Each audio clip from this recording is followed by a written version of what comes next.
Ini berkaitan dengan ibadah Ramadan. Jika ada di antara kita ini puasanya lengkap 30, tiap malam taraweh, akhir malam tahajud, tiap hari tadarus, akhir dia puasa iktikaf 10 malam terakhir, tapi sama tetangga di sebelah musuh, sebelah kiri bombeknya, di depannya si salah-salai, mondribolana newe si Bali, semua dia musuh-musuh sama tetangganya. Maka orang seperti ini sia-sia amalnya kepada Allah. Bermusuhan, tetangga, depan, belakang. Apa biasa orang bermusuhan bertetangga? Apa sebabnya? Satu, musik. Tetangga punya tape baru, suka lagu dangdut. Tetangganya sakit gigi, lalu dia putar lagu dangdut yang tidak disuka tetangganya. Barangkali kita boleh berkata, radio-radioku, listrik-listrikku, saya bayar listrik, rumah-rumahku, saya mau kencang mau kecil urusan saya. Nah bilang tetangga tak, rumah-rumahku, pintu-pintuku, telinga-telingaku, kenapa musikmu masuk di telingaku? Coba, maka Bapak hargai tetangga, silahkan mutar musik, tapi jangan mengganggu tetangga. Bisa jadi tetangga lagi sakit atau bertengkar, kita putar musik, itu membuat orang bisa bertengkar. Apalagi yang membuat kita bertengkar, bertetangga, apa? Pagar. Pagar yang satu masyarakat biasa, yang satu masyarakat licik. Bikin pagar kalasi, curang. Pertama patoknya di dalam. Pagarnya di dalam, di luar patoknya, pagarnya di dalam. 3 bulan kemudian dia perbaiki pagarnya, kayunya di luar. Berikutnya lagi, pancoknya lagi di luar. 1 tahun bikin pagar, dia ambil tanahnya orang 1 jengkal. Orang seperti ini, agama mengajarkan siapa yang mengambil tanah sesama muslim 1 jengkal, dipikul nanti di akhirat 1 petaka langit. Tangkis mako itu. Apalagi yang membuat orang bertengkar? Biasa apa? Tumbuhan. Tetangganya suka pelihara mangga, tapi tidak pelihara sampah. Dia tanam mangga besar, akhirnya mangganya nyebrang ke pagarnya tetangga.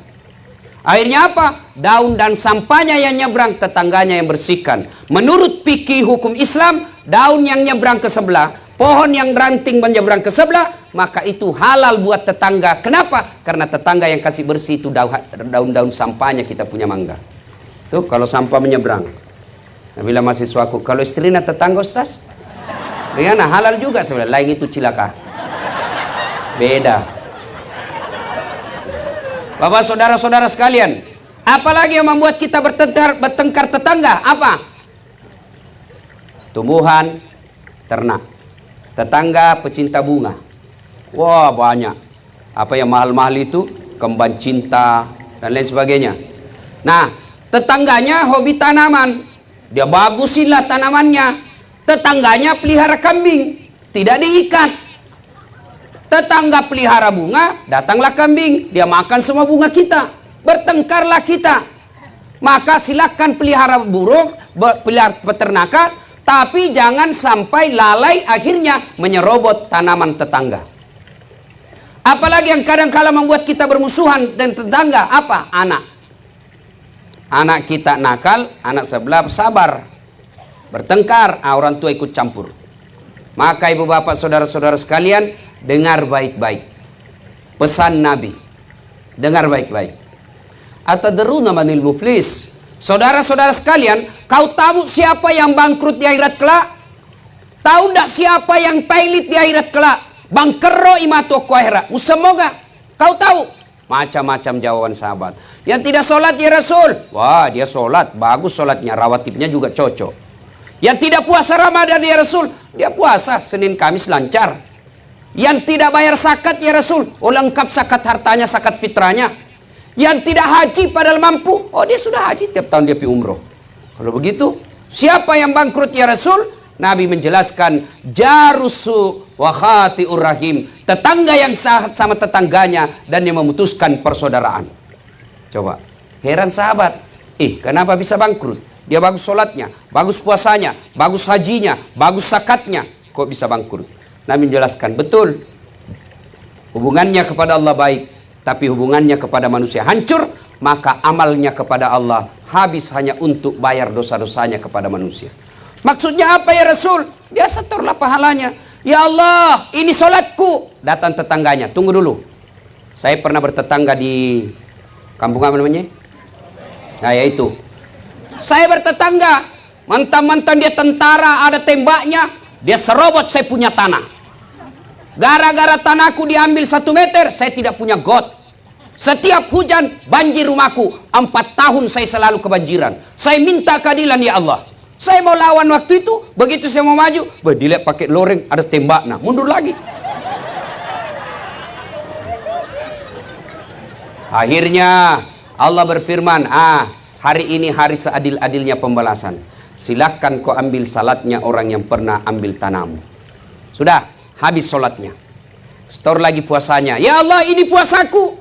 Datang tetangganya, tunggu dulu. Saya juga pernah bertetangga situ di Polres.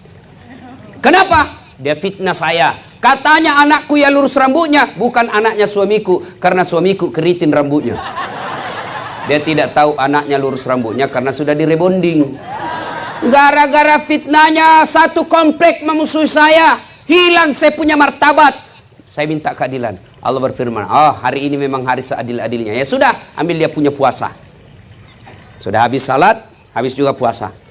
Dia setor lagi hajinya. Ya Allah, ini hajiku. Tunggu dulu, saya juga pernah sekantor di Polres. Dia tuduh saya, katanya mobilku hasil korupsi. Gara-gara fitnahnya, 7 tahun saya tidak pernah naik pangkat. Saya malah dipindah ke pulauan. Saya minta keadilan. Allah berfirman, ya sudah, kalau begitu, ambil dia punya haji. Habis seluruh kebaikannya, puasanya habis, zakatnya habis, sholatnya habis, hajinya habis. Masih ada orang yang pernah disakiti. Saya juga pernah disakiti itu orang, ya Allah. Saya di black campaign, akhirnya saya tidak terpilih. Saya difitnah kiri kanan, saya habis uang, tidak ada yang pilih saya gara-gara fitnahnya. Nah, sekarang saya minta keadilan. Lalu dia bilang yang tadi banyak amalnya, peko ni carana puang. Bagaimana lagi caranya? Sudah habis amalku. Allah berfirman, sini adil, biar sebiji sarah ada balasannya. Apalagi Allah, habis amalku, apa saya mau bayar? Allah berfirman, kalau begitu ambil dosanya orang yang pernah kusakiti. Nauzubillah min zalik. Maka akhir Ramadan kita rayakan biasa selesai Idul Fitri. Tradisi orang Indonesia ada yang disebut halal bihalal. Kita saling menghalalkan. Sakit hatiku Ustaz, nafitnah kak, maafkan saja, biar Allah yang balas. Kalau Allah yang balas Pak, bukan cuma dimutasi, susah hidupnya. Kalau kita balas, oke, lapor ke polisi, sampai di polisi, atur damai, selesai. Tapi kalau Allah yang balas, sudah, tidak usah kita nak kasih ginjal, nak kasih mencret saja 2 minggu. Apa, masih bisa kipi sosialisasi kalau mencret-mencret lagi. Ustaz saja tidak bisa ceramah kalau sudah mencret-mencret. Begitu baru 10 menit mau keluar, tidak bisa lagi Pak ditahan. Coba, putus persaudaraan, hancur amal ibadah. Maka Ramadan hadir, mempersaudarakan kita. Saya perjalanan tadi dari Donggala, saya singgah di satu masjid, lalu saya sampaikan selesai maghrib, saya ceramah, sampaikan inilah nikmatnya Islam.